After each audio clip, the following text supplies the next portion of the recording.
Сәлеметсіздер ме, құрметті 11 сынып оқушылары? Бүгін біз 3 бөлімнің көші-қон әлеуметтік құбылыс тақырыбы бойынша 2 сабағымызды бастаймыз. Оқу мақсаты: әртүрлі графиктік мәтіндердегі мәліметтерді салыстырып талдау, негізгі үрдістерді анықтау, коммуникативтік жағдаятқа сай көпшілік алдында дұрыс сөйлеу, тыңдаушыларға ықпал ете білу, шешен сөйлеу. Бағалау критерийлері: тезис жаза алады, көтерілген мәселе бойынша пікірге, деректерге талдау жасайды, дәлелдер келтіре алады, мәліметтерді салыстырып талдайды, негізгі үрдістерді анықтайды. Қазір сіздер орындайтын 10 тапсырмада өткен сабақтағы тыңдалым материалын пайдаланасыздар. Бұл жерде сол берілген сұхбаттың жанрлық және стильдік ерекшеліктеріне сай тілдік құралдарды орынды қолданып, берілген сұхбат бойынша тезис жазасыздар. Ол үшін төмендегі тезиске байланысты берілген ережеге назар аударыңыздар. Ережені мен сіздерге оқып берейін. Тезис абзацтың, лекция мен баяндаманың негізгі мәселелерінің жинақталып, қысқаша тұжырымдалған нұсқасы. Мәтіндегі тезис саны берілген негізгі ақпараттар санымен бірдей болады. Тезис екі түрлі. Түпнұсқа тезисте автор өз мақаласында айтылатын ойды жинақтап жазады. Қосалқы тезисте өзге автордың еңбегіндегі ой тұжырымдалып беріледі. Қосалқы тезис жазуға қойылатын талаптар: мазмұнға сай болуы, тақырыптың дамуы қысқа және өзара логикалық байланыста жазылуы, әр ой қысқаша абзац түрінде жазылуы, автордың сол мәселеге қатысты ойы көрсетілуі тиіс.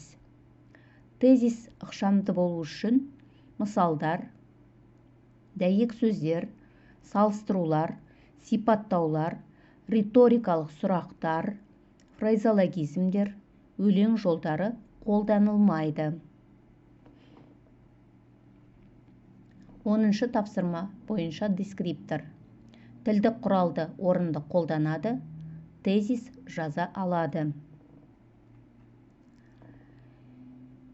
Келесі орындалатын тапсырмамыз: сұхбат мәтінінде көтерілген мәселе бойынша ұйым басшысының пікіріне талдау жасау. Оны дәлелдеу үшін 4 себеп жазуларыңыз қажет. Автордың ойын сыни тұрғыда бағалауларыңыз керек. Сұхбат мәтіні сіздердің оқулықтарыңыздың 52-53 беттерінде. Келесі тапсырма 12 тапсырма. Берілген анықтамаларды оқисыздар.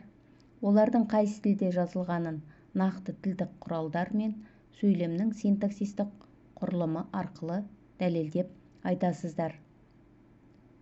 Көші-қон географиялық қозғалыс, яғни өзге мемлекет пен аймақтық территорияға демалыс және тағы басқа кез келген мақсатпен 7 күннен көп уақытқа қоныс аудару. Оның басқа демографиялық үрдістерден айырмашылығы көші-қон территориялық және уақыт көлемінде бірыңғай өтеді. Ұзақтығы мен мақсаттарына, жиілігіне қарамай кез келген территориялық қозғалысты әртүрлі мекен-жай, аймақтар арасында жүзеге асатын көші-қон үрдісін кең мағынада миграция деп атайды. Тұрғындар миграциялық қозғалыстар нәтижесінде материалдық жағдайын реттейді. Сол себептен ол әлеуметтік-экономикалық тұрғыдан сипатталады. Демография халық санын, өсімін және құрамын зерттейтін ғылым. Әлеуметтану адамзат қоғамын, әлеуметтік топтар мен әлеуметтік өзара әрекеттерді жүйелі зерттейтін ғылым. Урбанизация халықтың қалаға шоғырлануы. Артта қалған елдерде урбанизация қарқынды жүзеге асады және ондағы ірі қалалардың көлемі 10 жыл ішінде 2 есеге артады. Субурбанизация – қала маңындағы аймақтардың өсуі. Ішкі көші-қон – тұрғындардың ел ішінде жаңа жерлерге қоныс аударуы. Бұл Дэвид Бринкерхоф кітабынан үзінді. Кітаптың атауы «Әлеуметтану негіздері». Дэвид Бринкерхоф американдық ғалым.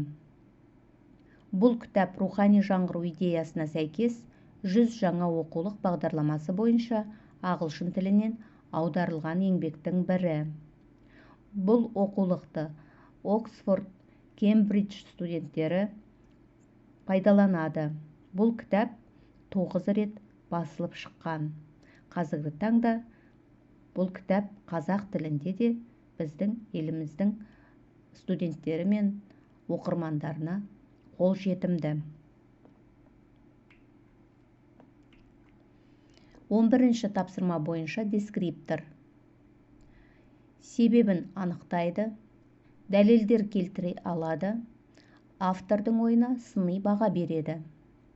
12-ші тапсырма. Стиль түрін анықтай алады, сөйлемнің синтаксистік құрылымы арқылы дәлелдейді.